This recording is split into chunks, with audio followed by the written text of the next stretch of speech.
बुधवार व्रत कथा। एक समय की बात है, एक व्यक्ति का विवाह हुए कई वर्ष बीत गए।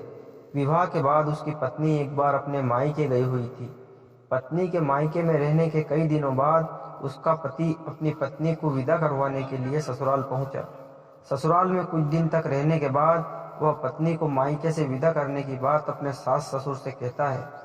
बुधवार का दिन होने के कारण ससुर ने कहा कि इस दिन बेटी ससुराल नहीं जा सकती, इस कारण विदाई नहीं हो सकती। लेकिन वह व्यक्ति नहीं माना और अपनी पत्नी को मायके से विदा कराकर अपने घर की तरफ चल दिया। रास्ते में जाते वक्त पत्नी को बहुत तेज से प्यास लगी। तब पति पानी की तलाश में इधर उधर भटकने लगा। काफी देर के बाद जब वह पानी लेकर वापस लौटा तो उसने देखा कि पत्नी के पास उसी की वेशभूषा में कोई अन्य व्यक्ति अपनी पत्नी के संग बैठकर बातें करता हुआ दिखाई दिया। दोनों व्यक्ति आपस में लड़ने लगे। पहले व्यक्ति ने गुस्से में दूसरे व्यक्ति से पूछा कि कौन हो और उसकी पत्नी के साथ बैठकर बातें कर रहा है।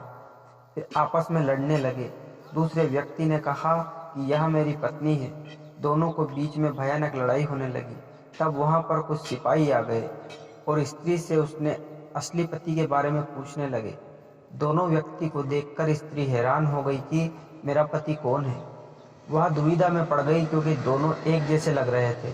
तब पहला व्यक्ति परेशान होकर मन में कहा कि भगवान, यह आपकी कैसी लीला है। तभी आकाशवाणी हुई कि बुधवार के दिन पत्नी को विदा करवा कर नहीं ले जाना चाहिए था। यह सब सुनकर पहला व्यक्ति समझ गया कि यह भगवान बुद्ध की लीला है। फिर वह व्यक्ति बुद्धदेव से प्रार्थना करने लगा और क्षमा मांगने लगा। फिर फौरन ही बुद्धदेव अंतर्ध्यान हो गए और उस व्यक्ति को अपनी पत्नी मिल गई। तभी से हर के दिन भगवान गणेश की पूजा होने लगी।